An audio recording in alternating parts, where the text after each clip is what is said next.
तो यही सोचता हूँ कि जो मैं करने जा रहा हूँ उसके अंदर कोई अच्छी बात है या नहीं। और मैं बहुत किताबें पढ़ता हूँ। As a matter of fact मेरे पास खुद कुछ 15 या 20 हज़ार किताबें मेरे पास घर में हैं, और मैं हर वक्त दिन में 3 किताबें एक साथ पढ़ता हूँ।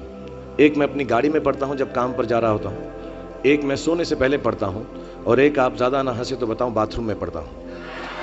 सो आई रीड ऑल 3 बुक्स। और मैंने बहुत सारी सेल्फ हेल्प और सेल्फ रियलाइजेशन की किताबें भी पढ़ी हैं, लेकिन इस किताब की एक यूनिकनेस है। हर किताब यही कहती है कि अच्छा सोचो, अच्छा दिमाग में लाओ, अच्छे विचारधारा रखो, अच्छी विचारधारा रखो। लेकिन ये किताब के अंदर बताया गया है कि किस तरह वो विचारधारा आपके अंदर उत्पन्न हो सकती है। How can this be created from the inside. And the second unique quality of this book is कि ये सब कहना बहुत अच्छा है कि अच्छी विचारधारा रखो, लेकिन हमारे अराउंड इतनी नेगेटिविटी रहती है, हम हमेशा बुरे ख्याल इंसान को बहुत जल्दी आ जाते हैं। बट ये किताब के अंदर ये भी बताया गया है कि कैसे वो सेंटर को, वो सोर्स को टैप करके हम बुरे ख्यालातों से बचें। As a matter of fact ये हमारी ज़िंदगी की सबसे बड़ी लड़ाई होनी चाहिए। मैं इस किताब में से 2 पंक्तियाँ आपको बताना चाहूँगा कि हमें लगता है कि विचारों वाला रावण ज़्यादा शक्तिशाली है, पर उसे ताकत कहाँ से मिलती है? उसे ताकत हमसे ही मिलती है, हमारी सोच से मिलती है। इस किताब में उस सोच, उस सोर्स को कंट्रोल करना सिखाया गया है। और मैं इस्लामिक रिलीजन का हूँ, मैं मुस्लिम हूँ। हमारे में एक वर्ड है जो बहुत मिसयूज़ होता है, जिहाद। जिहाद का भी थॉट प्रोसेस बिल्कुल यही है कि हमारे अंदर जो बुरी सोच है उसको कॉन्कर करना, उसके लिए लड़ना, उसे जिहाद कहते हैं। बाहर सड़कों पे लोगों को मारने को जिहाद नहीं कहते। 2-3 बातें और कहूँगा लोगों के बारे में जिन्होंने मुझे यहाँ पर बुलाया है, इनसे मेरी मुलाकात हुई और बहुत अच्छा लगा मुझे। जैसा मैंने कहा कि सुबह उठते ही अच्छी थॉट्स सोचो। इस किताब में 2-4 लाइनें और ऐसी हैं जो मुझे लगता है हमको सोचने पर मजबूर करती हैं। If you get up in the morning and if you think only good thoughts, किसी के लिए बुरा मत सोचो, सिर्फ अपना अच्छा सोचो।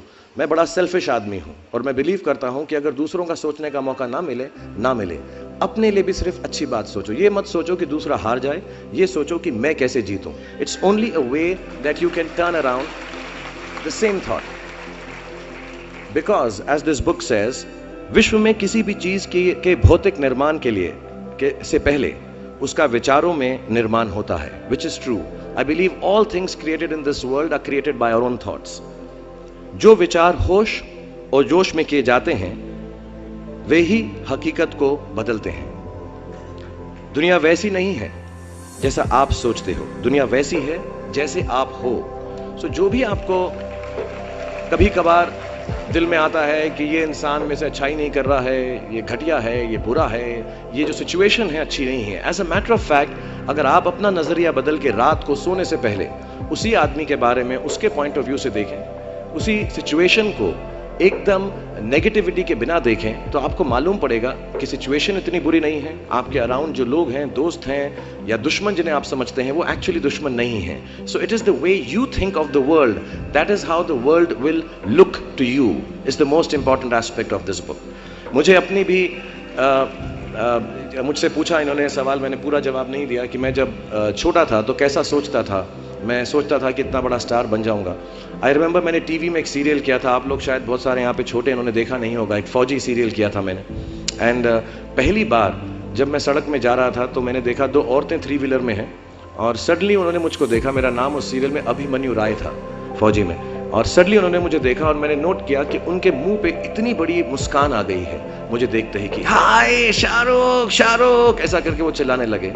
And to me the greatest moment in my life and the greatest desire in my life became कि मैं लोगों को मुस्कुराने की रीजन दे सकूं, उनको मुस्कुराने का रीजन दे सकूं। तो जब मैं मुंबई आया, जैसे जवान लोगों के थॉट्स होते हैं कि मैं बहुत पैसे कमाऊंगा, बहुत नाम कमाऊंगा, बड़ा घर करूंगा, मेरे दिमाग में 2 मेन चीजें इन सब मटेरियल चीजों के पीछे थी। आज मेरे पास अल्लाह के फजल करम से सब है, लेकिन इन चीज़ों के पीछे, ये गाड़ी मांगने के पीछे, घर मांगने के पीछे, और मुझे लगता नहीं ये बुरा है। I think all of you should imagine all the good material things that you want, but behind them there were 2 good thoughts. One, मेरे माँ बाप की डेथ हो चुकी थी, एंड मेरे दिल में एक ही अरमान था कि अगर मुझे कोई बड़ा फिल्म फेयर का जैसा अवार्ड मिले तो वो मैं अपनी माँ की याद में अर्पित कर सकूं।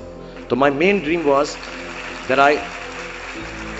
I should win the award and become so big that my mother can see me from heaven. मेरे दिल में ये था। और दूसरी बात ये थी कि जो भी मैं काम करूं, जितने साल भी मैं काम करूं, मैं लोगों को मुस्कुराने के रीजंस देता रहूं। So my thoughts were always very positive. My reasons were very, very clear कि I will do this to bring smiles to people's faces. And that's the God's honest truth. Today sometimes I don't need any of it, but I keep working day and night, 20 hours a day.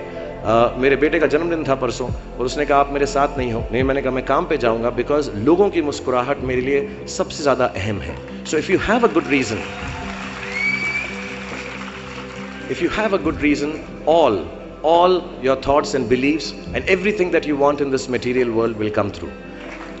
जितने भी जवान पीढ़ी के लोग यहाँ पर हैं मेरे जैसे, जो 20-22 साल के हैं, उन सब से मैं यही गुजारिश करूँगा कि प्रैक्टिकल पर्पसफुलनेस, कि जो काम आप कर रहे हैं उसका कहीं ना कहीं नतीजा अंजाम मिलना बहुत ज़रूरी है। अगर आप 8 घंटे काम कर रहे हैं तो उसकी आपको तनख्वाह मिलनी चाहिए। अगर आप फिल्मों में काम कर रहे हैं तो आपको उसके लिए अवार्ड मिलना चाहिए। जो भी मटेरियल चीज़ आपके दिल में है उसकी आस्था, उसका दिमाग में, उसको हमेशा रखें। मैं कभी भी किसी बच्चे को ये नहीं कहूँगा कि सारी ज़िंदगी सोशल वर्क में गुजार दो, अच्छे काम करो, सिर्फ प्रेयर करो। No, I think you should go and get what you want in life, all the material things. You should have a big house for your family. You should have a good car for your elder parents. You should be able to educate your sister and your daughter to the best possible way that you can. Please do all that. But somewhere in your heart, remember that each job that you do, जो भी कार्य आप करें, जो भी काम आप करें, उससे कहीं ना कहीं ह्यूमैनिटी का कुछ ना कुछ पॉजिटिव होना ज़रूरी है। कहीं ना कहीं पर उनका बढ़ावा होना ज़रूरी है। If you keep that thought in mind, मैं भी आपको बताऊंगा, कुछ लोगों ने स्टीव जॉब्स के बारे में सुना होगा। अभी अभी रिसेंटली उनका देहांत हुआ। उनको कैंसर था, पैनक्रियाटिक कैंसर था। एंड उन्होंने एप्पल कंपनी, सबसे बड़ी कंपनी मानी जाती है दुनिया के अंदर आजकल, उन्होंने अपने अंतिम समय में 6 महीने में रियलाइज़ किया कि जब भी मुझे मालूम पड़ा कि अब मेरी मौत करीब है, मुझको फेलियर और सक्सेस दोनों का डर या उससे खुशी ख़त्म हो गई। मेरे दिल में सिर्फ एक ही बात थी कि जब भी मैं कोई चीज़ बनाऊंगा, कंप्यूटर बनाऊंगा या कोई भी गुड बनाऊंगा, उससे इंसानों का, ह्यूमैनिटी का क्या फ़ायदा होगा। So I want to tell all the youngsters, please do whatever you want to do in terms of being well off materially, but somewhere keep a spiritual thought that the world should be a better place because you were born in it.